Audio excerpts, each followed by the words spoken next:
Hey guys, and welcome to Victory TV. Glad you was able to join us this evening. Another Sunday of victory. So I'm super excited that you are back with us once again. We have a great guest on this evening. I'm excited to hear his story and for him to share with you guys. So make sure you share this broadcast so other people can get the information that's going to be shared. I'll be introducing someone that's been in the industry of speaking and inspiring and impacting other people's lives. He's known as an expert in his field. And he's also have a genuine heart to continue down the path to share his story, to make sure other people get inspired to live their purpose in life. So with that being said, I'm gonna go ahead and get this broadcast started and bring to you guys Reginald Foreman. Hey, how are you? Hey, I'm doing great. Can't complain. It won't change it. Awesome. Okay. Well, thank you for being with us today here on Victory TV. We're going to just tell the audience a little bit about yourself, if you could do that and what you do. Well, my name is Reginald Foreman. I'm an at-risk specialist. What that is I help people that are at risk, whether it's in their lives, in their spirit. And sometimes you think of at risk, you think of youth or getting in trouble, going to prison, but I've helped a lot of adults that are at risk of giving up on their dreams. So what it is I help people recognize what their problem is, how to learn from it, and then turn it into purpose. I help people turn their pain into purpose. I like that. Indeed, from what I've been through so much, little bit of right now. Let's start. I always tell people when I'm speaking on the platform, I can start with the good stuff, then we'll get into great. Some of the good stuff is I've been blessed to be on CBN, TVN. I was nominated by Black Enterprise 2018. It was one of the Be Modern Men of the Year. I've been on front of magazines and newspapers in St. Louis and a couple other cities, man. I was blessed to, I've done 45 videos. I've been on Willie Moore Jr. Morning Show. Man, so many. I got a couple of awards. All that's the good stuff. The great stuff is where I came from, being the ex-thug in the streets, gangs, Chicago, Illinois, having a mother on drugs. It was in prostitution. Went through abuse. I was shipped from house to house like an orphan. I've been suicidal. I was bullied. So I've overcame a lot of things with the grace of God, not by myself, to be able to have some accolades. And that's only so God can give me a platform to reach other people. Most definitely. Most definitely. I don't believe we go through nothing just for ourselves. So I'm glad you decided to use that and turn it into something positive, because a lot of people, I guess, again, that's why Victory TV exists, because by you sharing your story, other people know, hey, Right. I can win, That's what it's all about. Yeah. So how was that for you? You said you was from house to house. How was that being raised? Because I know that's very impactful. You have a mother, but you have to go stay with these different people. So how did that have effect, or what lesson was that for you as an adult now? Well, growing up in Chicago, first in Chicago projects with a mother that was on drugs and abusive, the saying is that hurt people hurt other people. So my mother had a lot going on, and it left me to fend for myself. She wasn't stable. So I was back and forth from where I am now in Alabama, back and forth Chicago, because my mother wasn't stable. So it was pretty hard. You had to learn a lot on your own. And my mother tried, but again, hurt people hurt other people. I mean, I'm in the Chicago streets having to fight, and then not knowing if I'm going to go in the house, not physically fight my mother, but go through with her, because she had a lot of pain and abuse. So that made me get a chip on my shoulder and made me a very angry person. I was the person that had to be a thug, and not because I was a kind-hearted, fun-having young kid, but I had to, it's either kill or be killed, or become the predator. Growing up Chicago projects, and then out of Alabama, I moved to Miami, Florida with my father, that's a whole nother part. That's like my life is like the Fresh Prince of Bel-Air, if you know the television show. I moved from the rural projects to the middle income. Had a stepmother who was a Dolphins cheerleader model. She was a Dolphins cheerleader, a model, top executive. My father was a top executive before the Power Light. They had 4 cars, pool, Christmas fun, all that. I mean, I'll give you a joke, but it's real. First talking to my stepmother on the phone, I thought she was white. She's black because she spoke so proper. And my father was like, correct English is not a race, it's the way of life. I didn't know that. But that's how I went from the projects of bullet holes in the doors, pissy hallways, running from gangs, getting in gangs and moving to a whole new world. So to answer the first part of the question, you know, moving from house to house, it taught me how to be unstable, and I really didn't trust people. I always, you know, had a reason to fend for myself, and I didn't get a chance to really experience love in a trusting situation. Yeah, that's good. That's I like that, the way you said you wasn't able to trust because of the instability. You know, Mm-hmm. that means a lot. So when I read your bio, you talked about how 18 years illegally in jail Mm-hmm. for 18 and a half years. So I want to start from when the judge said, hey, this is what your sentence is. You was being charged. Bam, 18 and a half years. What was Well, that really like? I got to give you a little more before that because Okay. how the sentence happened. I ended up robbing a bank at 19. Okay. I robbed the bank and they legally sentenced me. So what happened was when I robbed the bank, it was a drive-through teller. So the big bank is on the hill, and then there's a drive-through teller that's separate. It opens at 9, and the bank opens. One of them opened earlier, but it's the same brand, but it was separate. So it's like two people at the work that run the teller early in the morning. And when I went in there, I robbed the people of their personal stuff, and I robbed the bank. I was off the chain at 19. Mm-hmm. So, but what happened in the transcripts, the state prison lied, and what they tried to put it is I robbed the people of their personal wallet outside the bank, and then I took time to run in the bank to rob the bank. And I said, "Come on, a crackhead won't do that, because somebody gonna see me running in the bank after I robbed somebody in broad daylight." Mm-hmm. So they lied, and I was supposed to be one episode. I was supposed to get sentenced to 9.5 years because the bank, it trumps the whole charge. It's a federal charge, and they were at work. Mm-hmm. But I ended up getting charged separate. So as I'm coming back from state prison, the state judge said, what we'll do is run our time concurrent with the federal prison. What that means is while I'm doing my time, see, my crime that was biggest and I got sentenced to first, that's the prison I go to. So I got 9.5 years in federal prison. I should have went to federal prison. And they charged me 9 years for robbery, which is robbing the people of the personal stuff. So it was 9.5 in Fed, 9 in state prison. Okay. It's supposed to have been run concurrent, giving me a chance to do all my time in Fed. So while I'm doing my federal time, my state time is dropping off the calendar too. But that didn't happen. As I came off the bus, people that had federal state cases was going to federal. They stopped me. They said they were flipping the notepad and Mr. Foreman, you got to do your state first, then your federal. Mm. So I'm like, if it's then that's 18 and a half years. So I'm 20-some years old, and they just illegally sentenced me right then and there. And I ended up going to trial. So that's why I said it's a little different. I went to trial and tried to fight my case. What happened? But the problem here is I wrote a letter to the judge in the cell for leniency. So you got to imagine the judge knows that I write him a letter asking for leniency on my sentence, that I'm guilty. But my public defender, which you'll hear a lot of scary stories that public defenders, they work for the state, they ain't worth nothing, you got to get a paid lawyer. This man really wanted to help.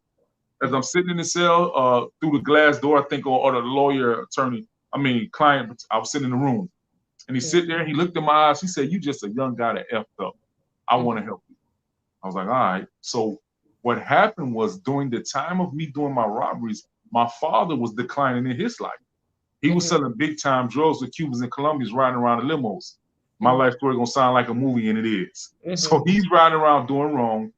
And my lawyer was trying to make it look like that it was my father who robbed the bank, and I was taking up for him. So I ended up going to trial, but my judge knows I'm guilty because I wrote him a letter. Yeah. But he can't do anything about it.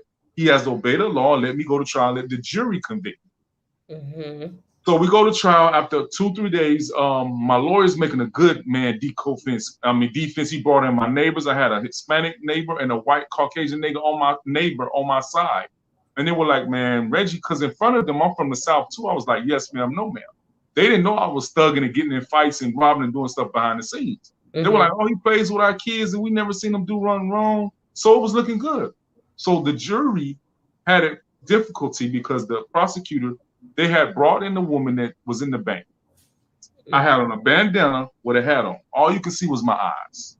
Mm-hmm. And they said she picked me out of a lineup. How? You could see nothing but my eyes. So I know that the federal prison probably put out them pictures and said, that's him. Because there's no way you saw me. There's no other way to see my eyes. So I go to trial, and I had a hung jury. They couldn't find me guilty. So what they the prosecutor filed some motion, which you're supposed to file later. He filed it right there in the court. It's a motion to say, we want to try again. They need to go back and deliberate. So usually when you have a hung jury, you come back a days later to set another trial and you have a mistrial. But they filed it right then and the judge accepted it. For one thing, he knew I was guilty. So, but he stops the jury midway and say, listen, before you go back and deliberate again, I want to tell you a story. Last week I went to the movies, and in the movie, it all kind of twists and turns and what else and what. He said, this is not a movie. You have to look directly at the evidence.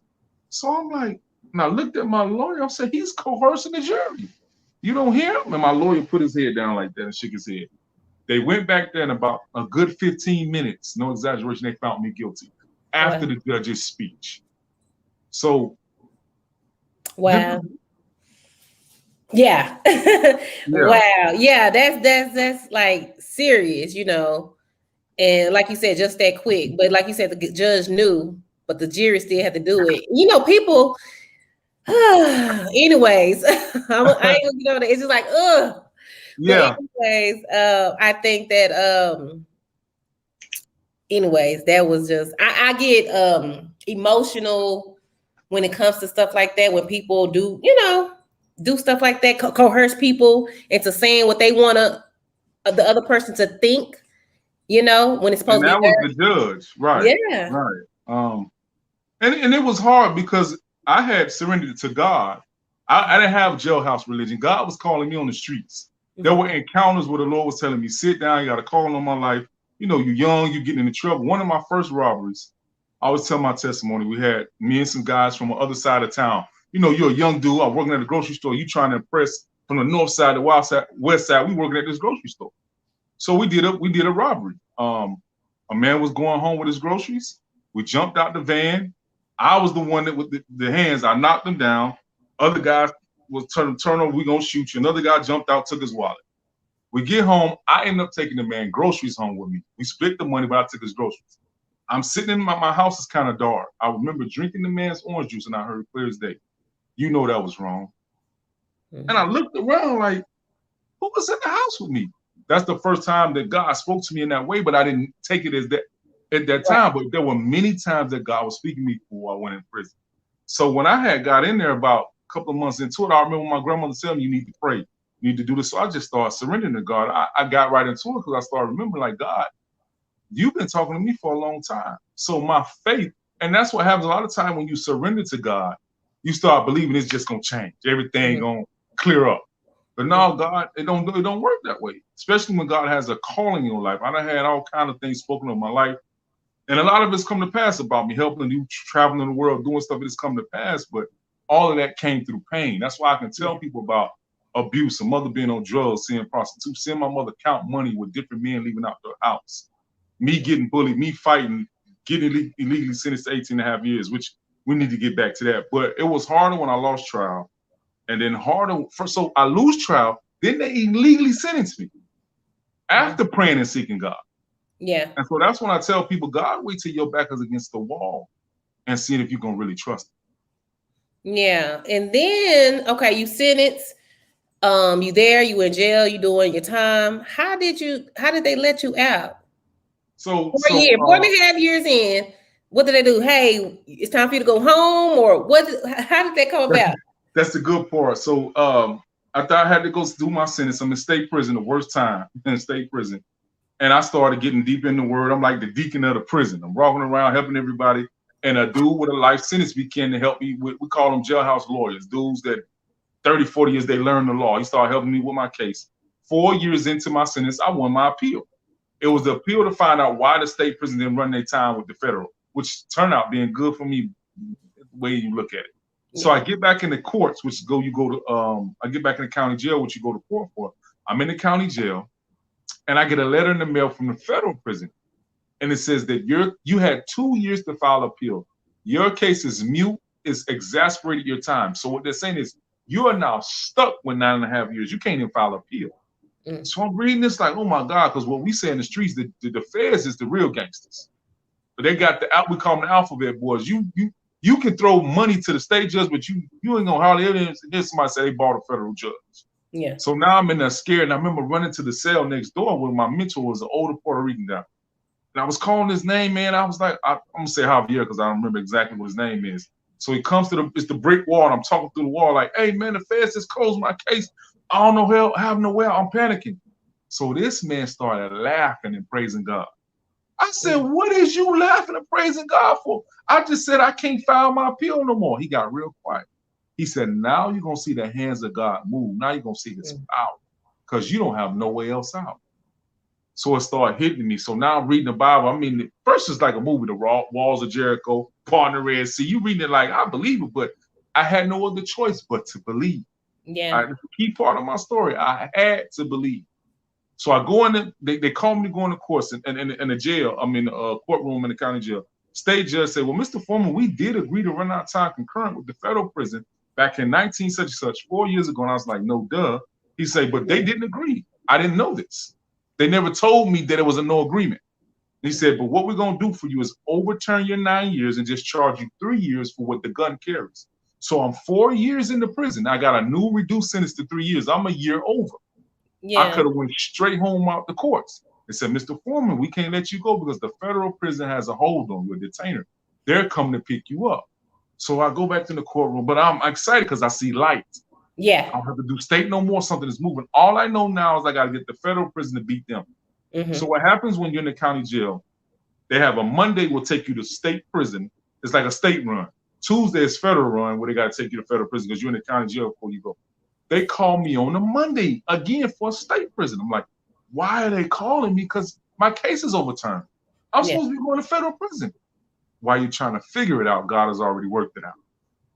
So now I'm like, man, what's happening? They send me to like a low-level camp. I was in a medium. You know, there's a medium and then there's a maximum for murderers. I was in a medium. I was a bank robbery, what my charge carried. Now I'm in a low level. It's open bay. You go to work and all that. So I'm there. But all I know is I'm writing a lawyer like, why am I in state prison? Because I got to get the federal to beat them. I wrote the judge. Why? I even wrote the prosecutor who's against me. Look, y'all got y'all time. Why I'm in state prison? I never got an answer. 3 is my number. For whatever reason, I never go too far with 3. So I'm sitting there. 4 months go by. I'm in the classroom where they teach you how to banking. Will teach you how to open a bank account and get out of federal prison. I'm in there. So when the lady comes to the door from R&D. R&D is when they receive you in, deliver you out. R&D. They come to, they say, Mr. Foreman, we need you down at R&D.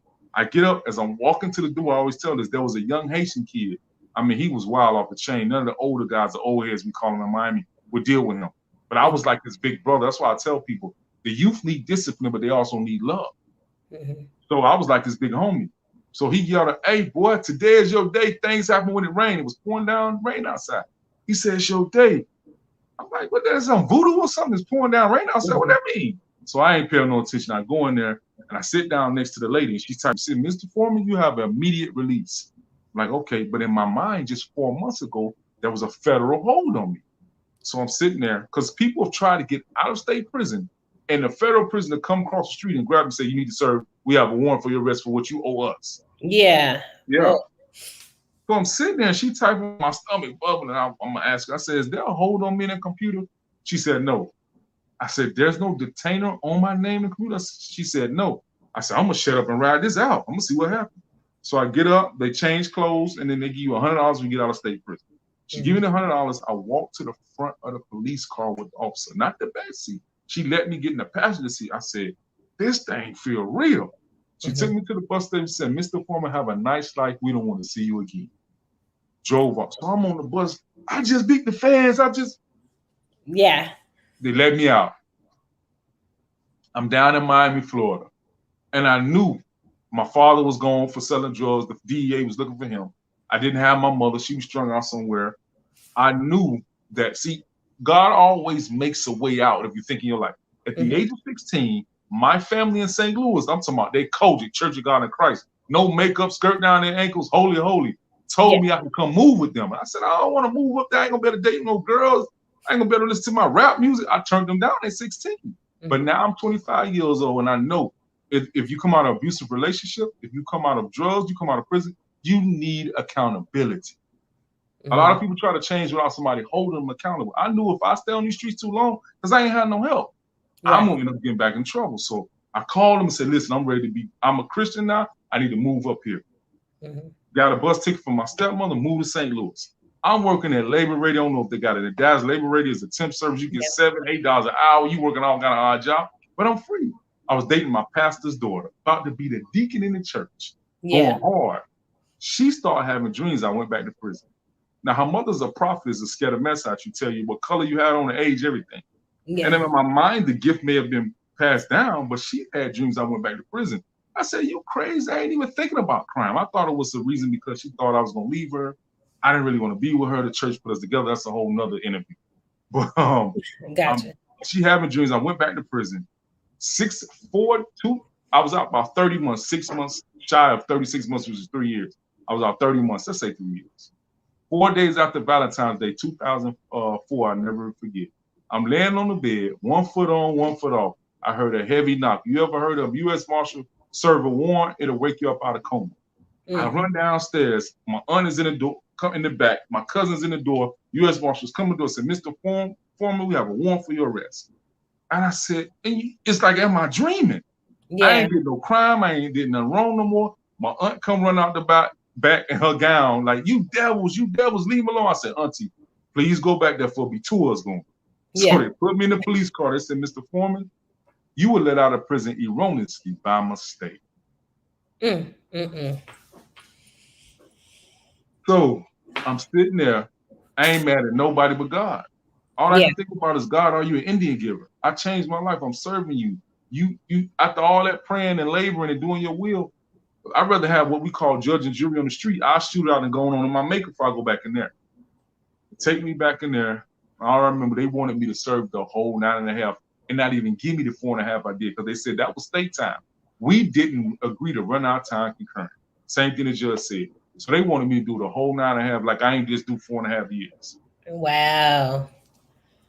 Woo! Yeah. Woo-hoo. It was hard. So go ahead. I'm sorry. No, you can go ahead. I wanted you to finish. So you there? You back now? So are you trying to heal or what was next? I'm sitting on the edge of the bed. I was in tears. That's when I'm just gone. And another inmate, life changer. He was full of the word and everything. He started speaking life to me. Like, you got this calling over you, little bro. I see God over you. That was my chance to say, Negro, I use another word. Negro, I don't want to hear nothing else what you got to say. I don't want to hear nothing about God, but I did it. That's why I tell people, when you're in a situation, you have learned to accept the help that God sends. God has been sending us help. Just like I said, at 16, I didn't have to go to Miami and get in crime. I could have moved up there with my church people. Accept the help that God sends. So I remember putting my head down, and he just kept feeding me and talking to me. He said, look, I'm going to help you with your case. So 4 years go by, and someone told me to bring my certificates off the table. I got like 30-something certificates, better improving myself. I was voted prisoner of the month. They have an award for that. Most likely to succeed when you get out of prison.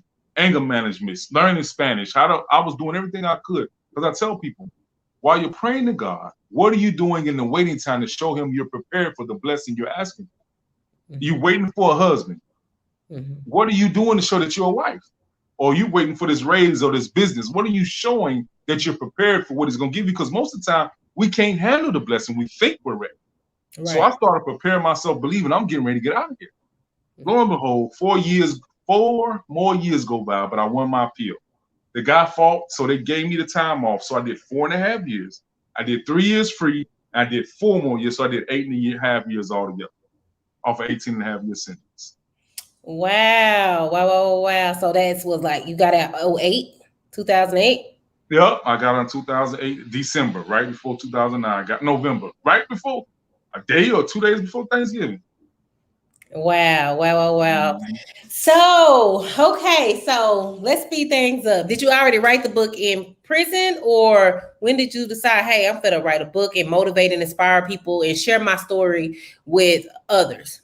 Nah, God made me write a book. I didn't want to write a book. I had got into fashion. I became a fashion designer. Okay. You did that first. Okay. Yeah, I started doing I started doing odd jobs. I went to college for culinary arts because I knew I read a book in prison by Chef Jeff. He's an ex-offender who did 10 years for selling drugs and became a multi-million-dollar chef.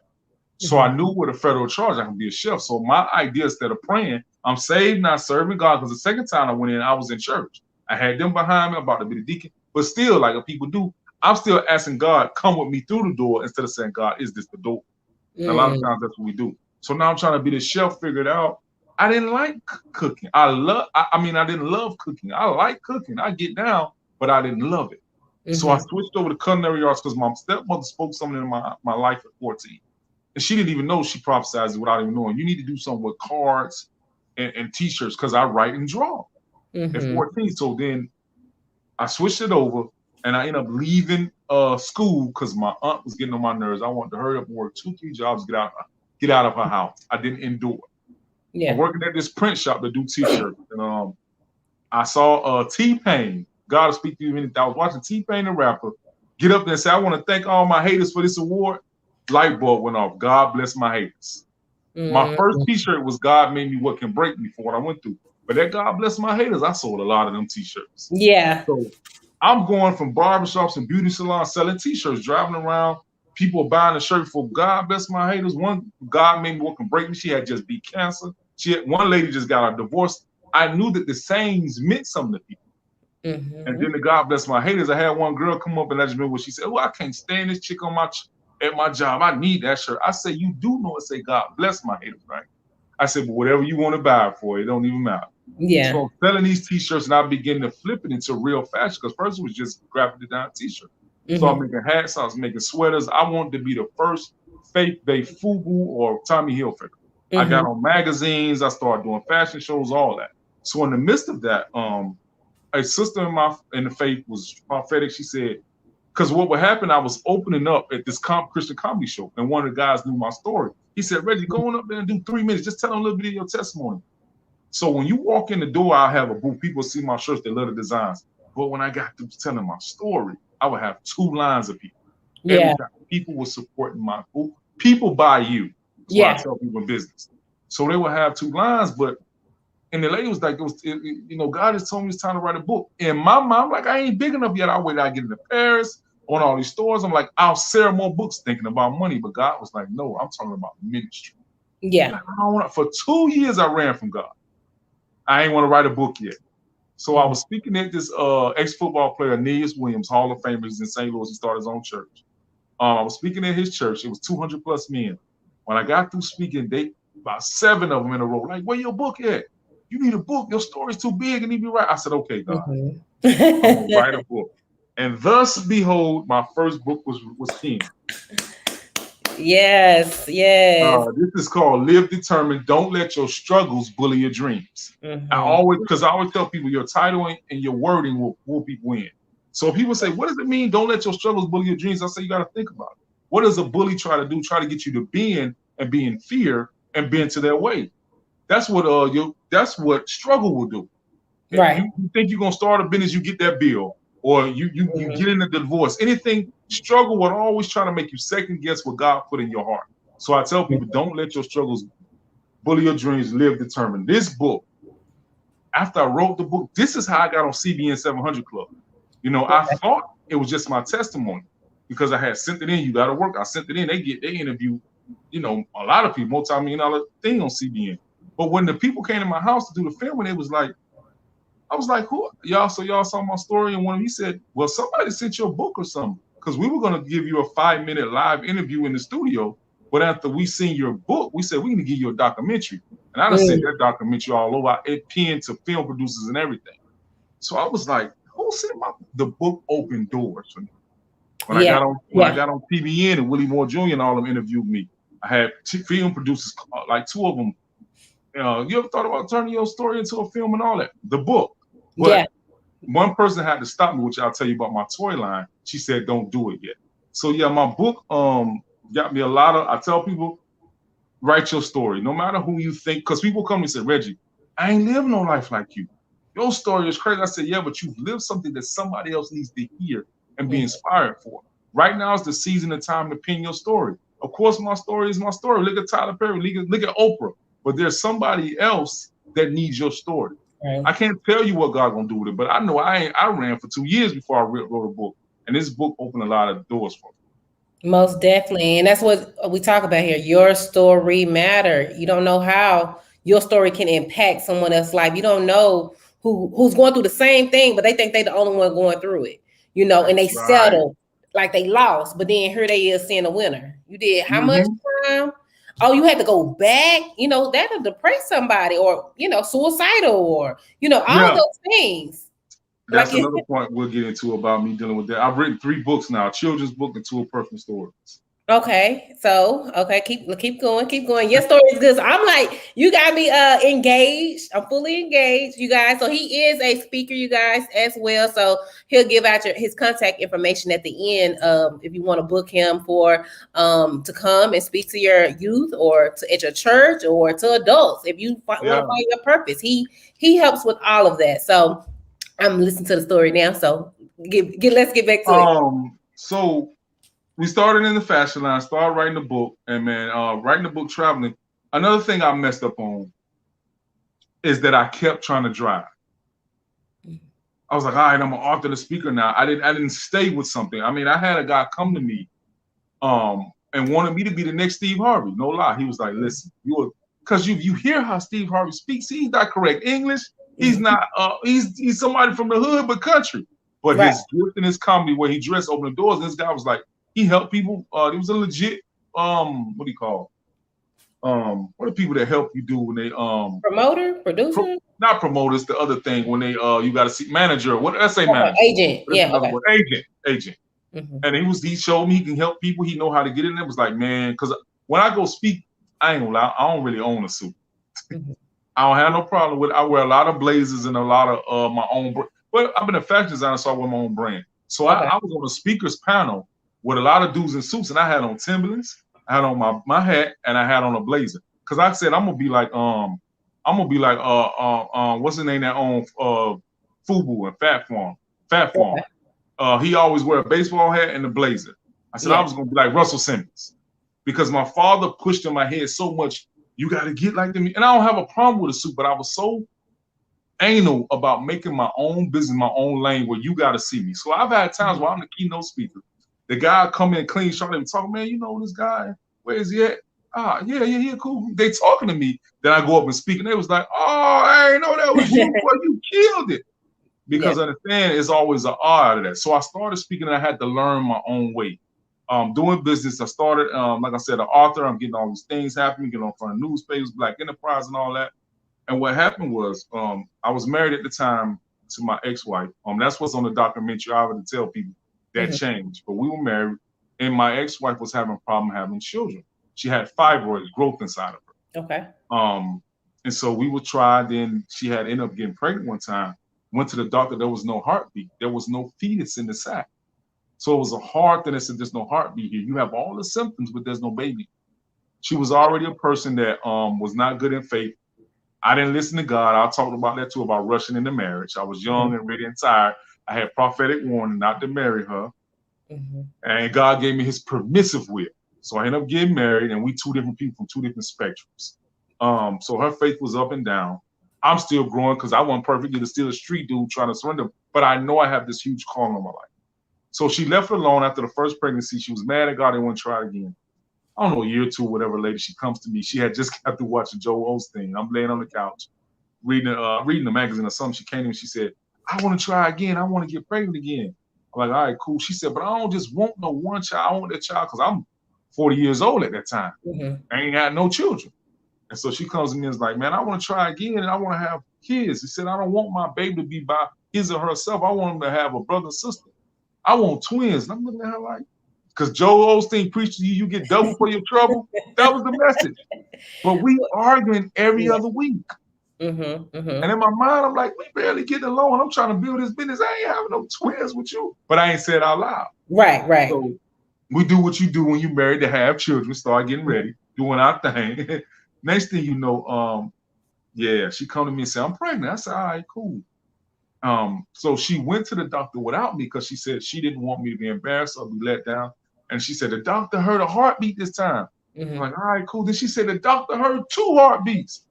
You talking about I almost drove off the side of the road. I said, ain't no way God honored this girl's prayer. I was like, is you serious? Mm-hmm. So now I'm like, oh man, we got twins. I said, well, maybe the baby's gonna bring us closer. So I'm walking around. At that time, I was doing my 21 Days of Greatness, which I do have a book that's coming out, 21 Days of Greatness, helping people renew their mind. So I'm doing my 21 Days of Greatness events with traveling Baltimore, Boston. She usually be in the background. I really didn't even believe she didn't fully understand what I was doing. She used to 9 to 5 people. She was corporate America. That was another thing. Marrying somebody, and you don't have to do the same thing, but when that person don't believe in what God called you to do, it's a war inside of your big war. Creators and business people. So now she's out in front. She's excited because whenever I get big gigs and stuff, she was ready. So and then it's a lot in that. It's a whole nother segment. But people were inboxing us saying, "Oh my God, your story is great. Oh my God, y'all went from not having no kids." And this was the same time that Beyonce and Jay-Z had their twins. Okay. So I was writing feeding off that. Went from miscarriage to twins and everything. So 3 days after one of my big events, I'm downstairs. It's 15 weeks into the pregnancy. I'm downstairs watching TV, and I heard a big scream. I run upstairs, and my wife then was standing over a puddle of water. So I'm like, ain't nowhere in the world. What that means is broke. I'm just trying to figure everything. And she's like, oh my God. I'm like, man, there's nowhere in the world God is going to. I start speaking big faith. I've been through hell and back for the Lord. I'm serving. I'm ministering to people. This testimony is having people cry and get hope again. They inboxes. There's no way you're going to let that happen to my children. Yeah. So she was like, maybe the fibroids, the growth made me pee on myself. This was her thought. She said, I was like, maybe this. She said she want to take a shower and lay back down. About an hour later, I heard a worse screech. I go upstairs. She's sitting on the edge of the steps, legs up. She said, look, it was 2 feet hanging out from down. Oh, Jesus. 2 little feet. I'm talking about, I've never seen nothing like that in my life. She looked in my eyes. She said, I've never seen you look fearful. We ran to the doctor, and lo and behold, they said, yes, I can tell by the 6 to 15 weeks you lost your daughter. So now I don't have time to be angry, sad. I got to stay strong for her because I told her, listen, there's still another child there. She ain't want to hear nothing about no faith, God, no more. She said, but I won't be strong because we still got a little boy. Then I didn't say what it was. Even God gave us the best of both worlds. You never had no children. You want a boy? We had a boy and a girl. Yeah. Everything looked like God was answering us. Yeah. This is why I try to tell people, how much do you really trust and love God? So now I'm strengthening her. She's getting her strength back. I had to be strong for her. We 27 weeks into the pregnancy. They doing surgery on her cervix to hold my son in there because the growth is still in there. Can't have an operation to take the fibroids out because he's in there. So I'm laying in the bed, the couch next to her in the hospital room, and it's like gotta be like 1 a.m., 2 a.m. All he was a lot of roughing running around. I think the umbilical or something was choking him. They say he got to come out right now. He's having trouble breathing. I'm like 27 weeks. Yeah. Starstream was taken and had to have a C-section. He came out 2 pounds and 1 ounce, screaming, so small, but he came out screaming. So I was like, all right, we good. He all right. Found out my son did develop cerebral palsy. So all this I've been through with God, lose a child, prison, everything, and now I got a son with cerebral palsy, meaning he can't walk yet. Right now, he's the most handsome, as beautiful as everybody love him, but he can't walk. We got to take him to therapy. God has prophetically told us he's gonna stand up walking on his own, everything. But anyway, that's the whole part about him I'll get into. So now he's in the pre-me, he's in the NICU. She's been in the hospital for 70. He was in the hospital 75 days. She was in 45. Now I know they situated. I went home and said, all right, God, it's time to talk. I got in my prayer closet. What in the world would this prove or help anybody by you letting my daughter die? I'm angry, but I remember what God showed me. I remember about prison, overcoming that legal sentence. I said, I know that there's something that's supposed to be out of this. Like I tell people, there's purpose in your pain. Because, I skipped a major part of my beginning of my story. When I was in the cell at 19 years old, after I lost trial, I really let it have it on God. It's on my documentary on CD, and I was cursing God out. I tell people, I was like, what an F for you when my mother was beating me. What an F for you when my these gang was chasing me home from school. Where were you when I was hungry? Cursing God out, just going off in the cell. And after I calmed down on all that, I heard a voice a little bit out there that said, I have a purpose for it all. That's what God showed. That's what is my hashtag and my speaking thing. There's purpose in your pain. So now I'm sitting there talking to God about losing my child. And before my eyes, the letters flash, MADD, acronyms for Mothers Against Drunk Driving. If you don't know about that, Mothers Against Drunk Driving is a program where a mother lost her daughter at 13 years old, and she created a global program about helping people with drunk driving and losing children. So God was showing me I have a purpose for it. And right before my eyes, a dog came to my mind, which is Reggie the Lion. If you can't see his shirt, Reggie the Lion is my brand. Right here he is. This is Reggie the Lion. Reggie the Lion. So I'll play a little bit. He's a positive affirmation dog.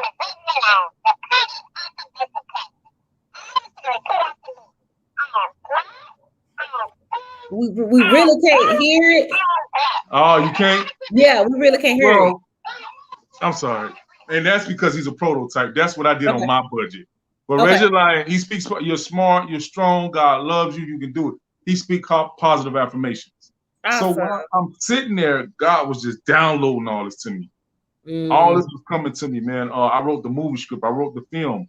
I mean, I've sat down with some big people because Reggie Lion became bigger and bigger than I thought over the years because, let's put it like this, he's a mix between a Mickey Mouse and McGruff the Crime Dog. Okay. And if you know anything, if you grew up in church or anything, you know about VeggieTales. VeggieTales is the Christian cartoon in the faith-based area, but there's nothing there. There's no lane because there's no more. VeggieTales went bankrupt. So God began to show me that Reggie the Lion, I had prophetic people come to me and said, for you losing one child, you're going to help millions of children. Then I had another guy I had first met. He was like, yo, I just seen, I'm standing here looking at you. You're talking about Reggie, and I had a vision that you're going to help children believe before they can even doubt. He said, I see them as toddlers in the crib, listening to the positive affirmation. I seen, as babies. Then they said, I see kids running around, dragging them, speaking what he said. And God just kept showing me that there's purpose in your pain. So I began to develop Reggie the Lion, and this is the book that is, Reggie the Lion is still a prototype. So we're still working on it, but the book is out, my children's book. Reggie says you're smart, you're strong, and you can do it. So The Adventures of Reggie the Lion and Jeremiah, this is dedicated to my son. This is his character, that's him. Okay. So Reggie the Lion this book is a learning coloring book. I give it a couple of man, this book, parents been writing me back saying, I thought it was just for my son because of the topics I write more mature, but enough for a 4 to 5 year old. Is one of chapter 1. Yes, you can. Do not panic.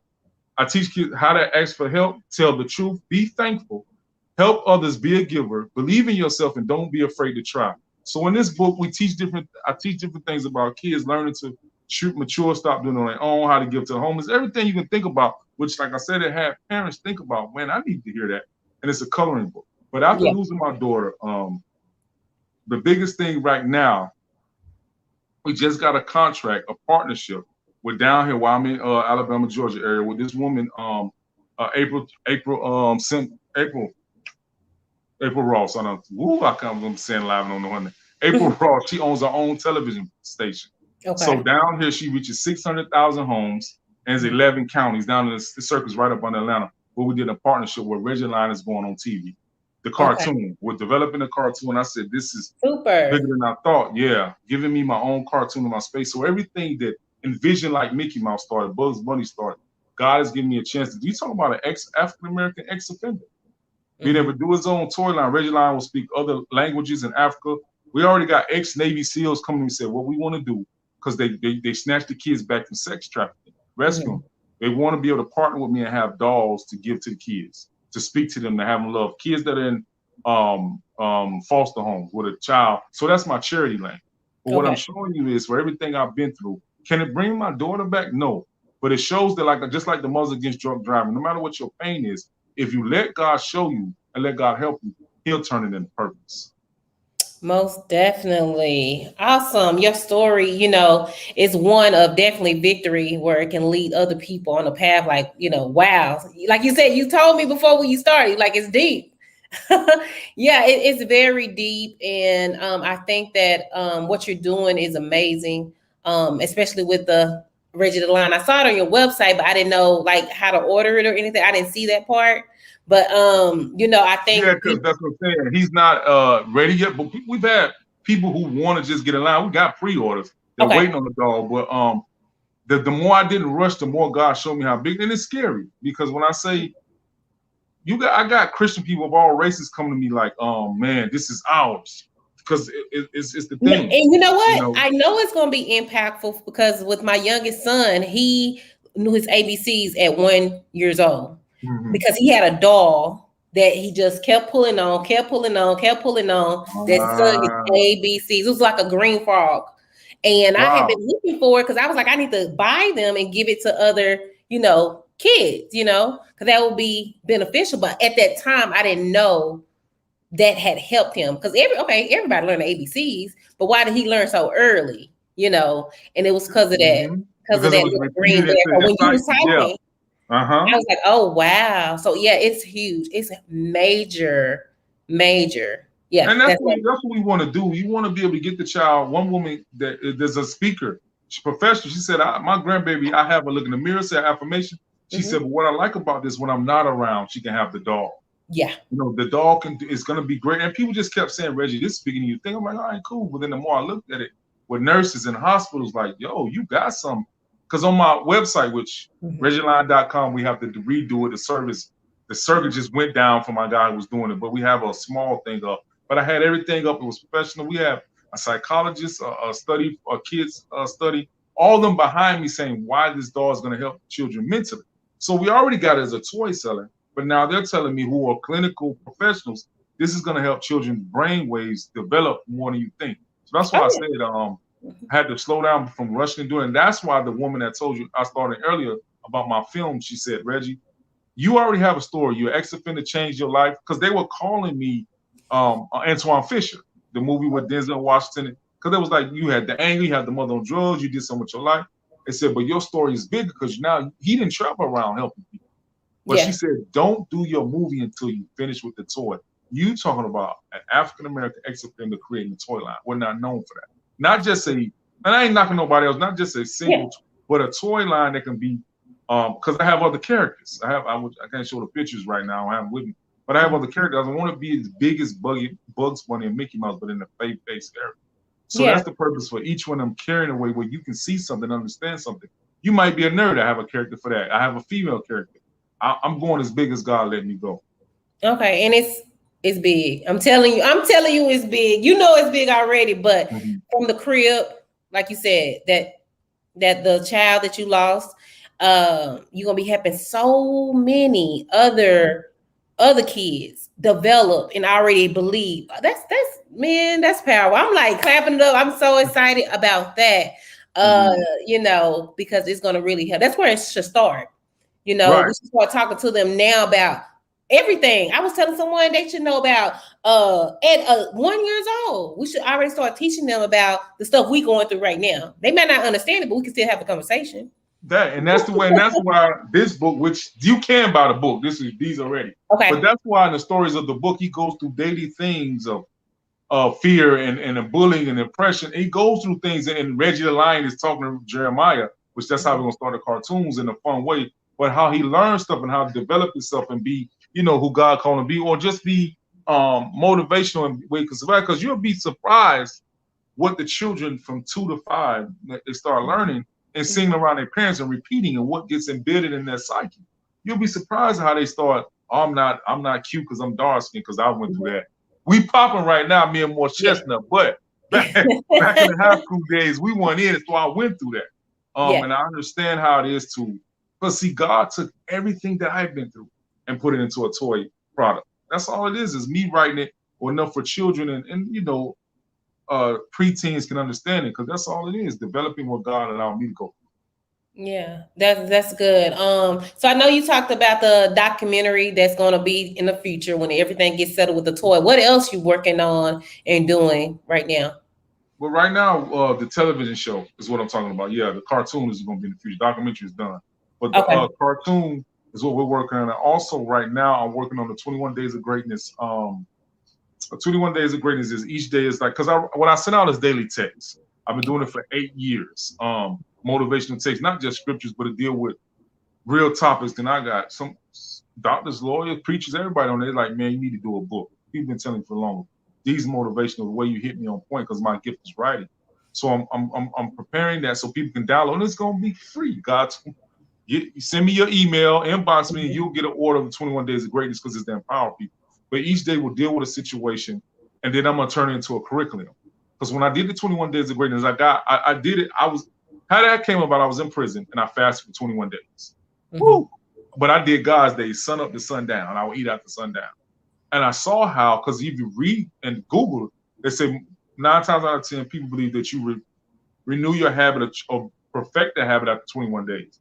Or, excuse me, of doing something over and over. So I remember when I fasted, how it empowered me, how it changed me. So I had an area when I was out of prison just losing my focus in business.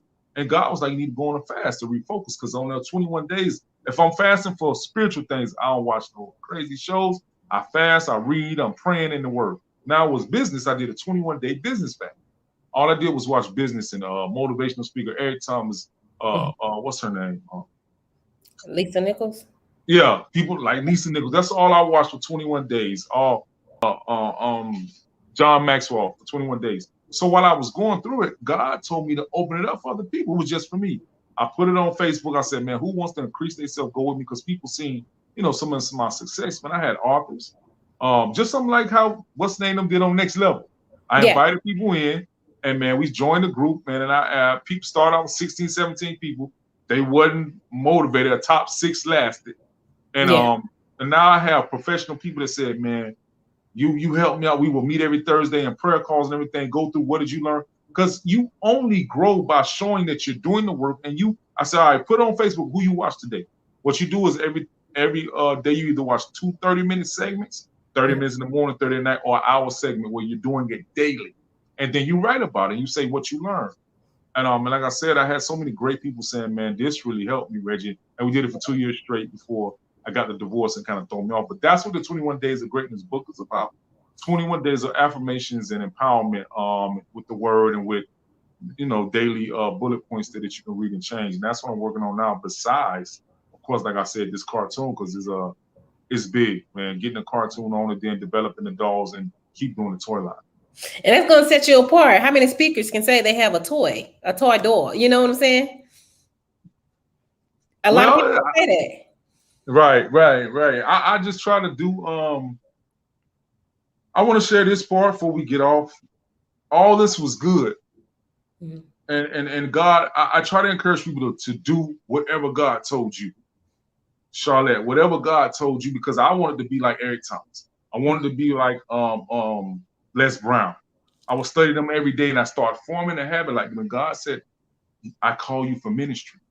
I wanted to be a multi-millionaire, of course, to pay bills, but I wanted to stunt on every family member that turned their back on me when I was in prison. Every friend, every church member that talked about me. I said, I'm going to make it so y'all can see. And sometimes that fuels people. But I had got so way away from God, called me to do it. I don't know who's watching to understand that God spoke to you, you have a gift, but you're starting to drive the car. So after my divorce, I became homeless. I done been on TV, magazines, reading reviews, and I was living from house to house, people basement. I didn't have a stable place for 2 years. And God was breaking me.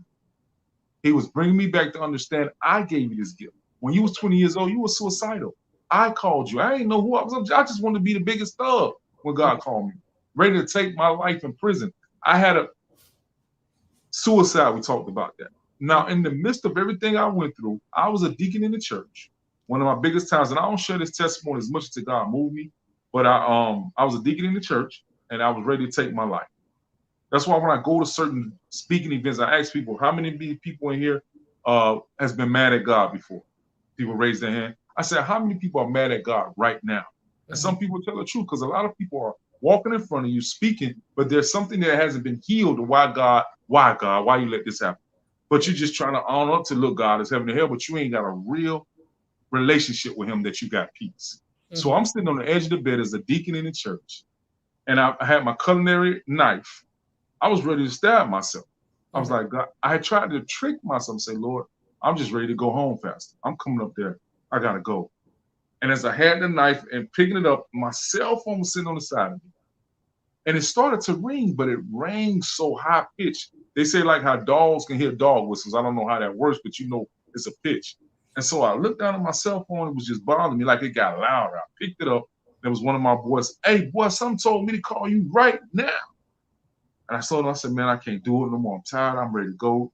Praying all this stuff. God ain't coming. And I found out people with prophetic gifts go through suicidal thoughts a lot. I didn't know that was a study on that. And then it was generational curse passed down because I've seen my mother try to commit suicide to me a couple of times. So we have to learn our past and our history and know what we go through. Right. So next thing I know, I'm standing in the middle of the hood of St. Louis with like ex-drug dealers, all these brothers in the church praying for me. So, but I tell this story because I was in the church. Hey, how you doing? God bless you. Ready to take my life? And so when I shared this testimony at the event, a girl came up to me and was like, oh my God, it was on a Friday. She said, Wednesday, I was struggling. I didn't want to come here.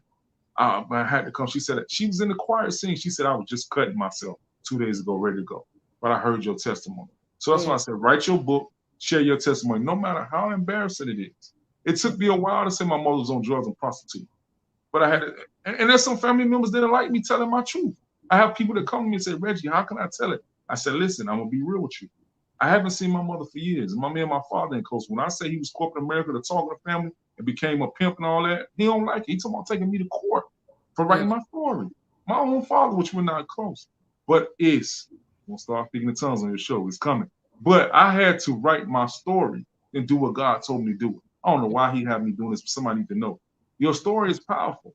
You might be scared to tell it. You can't worry about embarrassment if you're going to do what God called you to do. I didn't pass embarrassment because I didn't post it. I'm going to be on TV, start my own talk show, and then it went away. And God was like, yeah, that was you. But I ain't say it was time. So there's a lot of things that I had to learn to even come back to now to get a TV deal. We're doing this. And still I have to have a come to Jesus moment. Like, all right, Lord, am I getting carried away? I don't want to put it before him because it's all his. So I stopped saying, this is my new brand right here. You see what it says? Entrepreneur for God.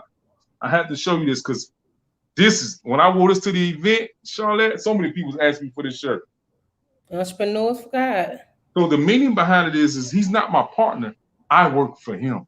And one of my friends had to tell me, said, Reggie, I know you say God is your partner, but you need to start saying it's his business. And so that's why I wanted to make sure I share, man, working on Entrepreneur for God, another curriculum, and letting people know that God wants you to be successful. He wants you to have a lot of things, but he don't want it to have you. Woo! Entrepreneurs for God. I that's what I say. It's his business. What do you want? And I hope you guys that are listening hear that, and hopefully y'all can get something out of Reginald's story. I mean, any part of his story, if not even just the faith to keep going. That's the faith story, just to keep going and keep hope alive in your life. So I definitely think that it was very beneficial on Victory TV show tonight to have you on to share that. And I just hope that people, take advantage and share their story, and also buy your product. Go get a book. Go to his website. Where can they find you at? You can find me on reginaldforeman.com. Is my website. You can inbox me. My Facebook is Reginald Foreman. It got God made on it. My Instagram is Reginald_Foreman. But reginaldforeman.com, my name, and then Reginald Foreman God made is my Instagram. I mean my Facebook, and my Instagram again is Reginald_Foreman. Books, products, and a whole dope fashion line for you to represent God. Most definitely. Can you let us know the name of the third book? Oh, my third book. I don't have a picture. In my third book, there's purpose in your pain. God loves you even when he doesn't answer your way. That was the book after the first book because people were saying I didn't go deep into my first book. I showed power, but I talk about my divorce, everything in my second book. But I had to do some re-editing. But it's God loves you. There's purpose in your pain. God loves you even when he doesn't answer your way is my third book. My second book and the children's book is the third. Okay. Awesome. And we're going to put the links down below so that you guys can definitely contact Reginald. Maybe you want him to come speak. Maybe you just want to order a book. Make sure you go to his website, check it out. Follow him on Instagram. Follow him on Facebook. Stay connected. Especially, we don't know what you may be going through or how you're going through it. Make sure you share this broadcast as well. I'm pretty sure someone can benefit. Yeah, definitely can benefit from this. I thank you, Reginald, for saying yes to be on the show. It really means a lot. And that's what it's all about, sharing stories, you guys, because it matters. It definitely do.